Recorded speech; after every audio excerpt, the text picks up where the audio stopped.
Welcome to கோடை சமையல். இன்னைக்கு நம்ம கோடை சமையலில் டேஸ்டாக ஹெல்த்தியாக எப்படி பீட்ரூட் அல்வா செய்யலான்னு பார்க்கலாம். பீட்ரூட் அல்வா செய்கிறதுக்கு 1 cup sugar, 2 cup beetroot, 3 cup பால், இதுதான் இதோட அளவு.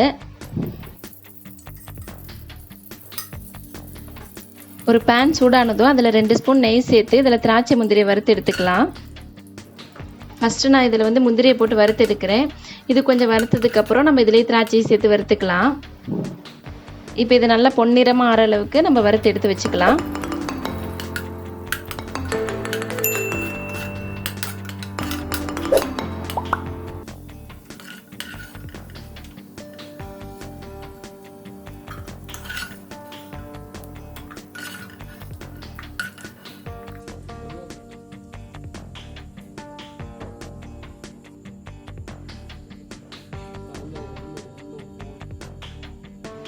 இப்போ அதே நெய்யிலேயே திருகி வச்ச பீட்ரூட்டை சேர்த்துக்கலாம்.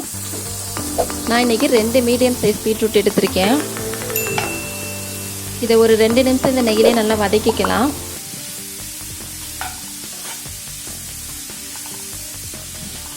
இப்படி நல்லா வதக்கினோம்னா அல்வாவில் பீட்ரூட்டோட பச்சை வாசனை வராது.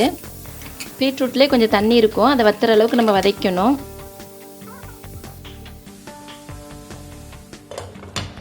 இப்போ மூடி போட்டு ஒரு 2 நிமிஷம் வேக விடலாம். இப்போ இதை கிளறி பார்க்கலாம். இதில் இப்போ தண்ணி இல்லை.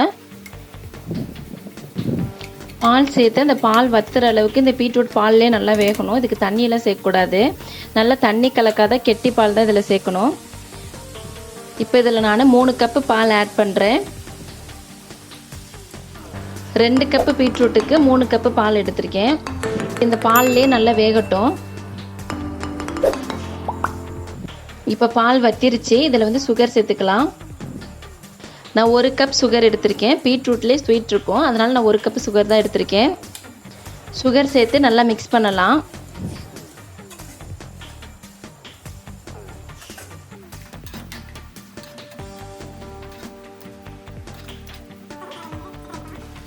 இப்போ இதை கொஞ்சம் கலந்தோம்னா சுகர் மெல்ட் ஆகி இதில் தண்ணி வரும். இந்த தண்ணி வத்துற அளவுக்கு நல்லா வதக்கணும். இதை நல்லா இந்த மாதிரி கிளறிட்டே இருக்கணும்.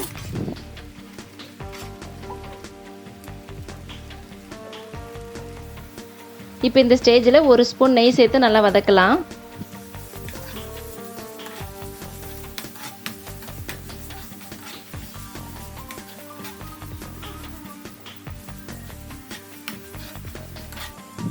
இப்போ இன்னொரு ஸ்பூன் நெய் சேர்க்குறேன். இப்போ இதை நல்லா கலந்துடலாம்.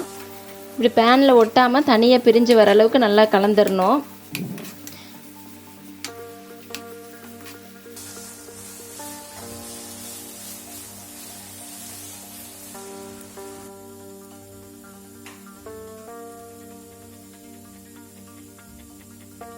இப்போ இந்த ஸ்டேஜில் நம்ம வறுத்து வச்சு திராட்சை முந்திரியை ஆட் பண்ணிக்கலாம்.